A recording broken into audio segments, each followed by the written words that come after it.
আপনি কি জানেন একজন পাইলট যিনি রাজনীতিতে আসতেই চাননি তিনি কিভাবে মাত্র ৪০ বছর বয়সে ভারতের প্রধানমন্ত্রী হয়ে গেলেন?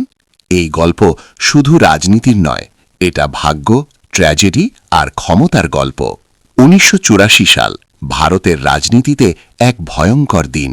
৩১ অক্টোবর সকালে প্রধানমন্ত্রী ইন্দিরা গান্ধী নিজের দেহরক্ষীর গুলিতে নিহত হন। পুরো দেশ স্তব্ধ। রাজধানী দিল্লিতে দাঙ্গা, আতঙ্ক আর অনিশ্চয়তা। ঠিক তখনই প্রশ্ন ওঠে, এখন দেশ চালাবে কে? রাজীব গান্ধী তখন রাজনীতিতে প্রায় নতুন। তিনি ছিলেন একজন বিমান চালক। রাজনীতিতে আসার কোনো আগ্রহই ছিল না। কিন্তু ভাগ্য বদলে যায়।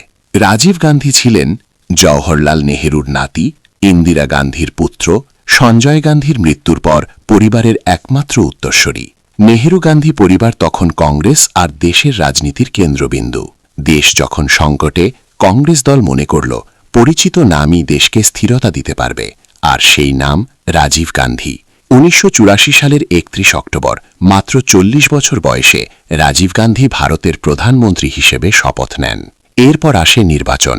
ইন্দিরা গান্ধীর মৃত্যুর কারণে জনগণের মধ্যে তৈরি হয় সহানুভূতির ঢেউ। ফলাফল, কংগ্রেস পায় ৪৭৪টি আসন, ভারতের ইতিহাসের সবচেয়ে বড় জয়। রাজীব গান্ধীকে তখন দেখা হচ্ছিল আধুনিক ভারতের মুখ, তরুণ নেতৃত্বের প্রতীক, প্রযুক্তি ও কম্পিউটার যুগের পথপ্রদর্শক। রাজীব গান্ধী প্রধানমন্ত্রী হয়েছিলেন শুধু পরিবারের জন্য নয়, সময়, পরিস্থিতি আর দেশের সংকট তাকে ইতিহাসের সবচেয়ে তরুণ প্রধানমন্ত্রী বানিয়েছিল। ভিডিওটি আপনার মনে দাগ কাটলে ভিডিওতে লাইক, কমেন্ট করে সবার কাছে ছড়িয়ে দেন আর সাবস্ক্রাইব করে পরবর্তী ভিডিও দেখুন।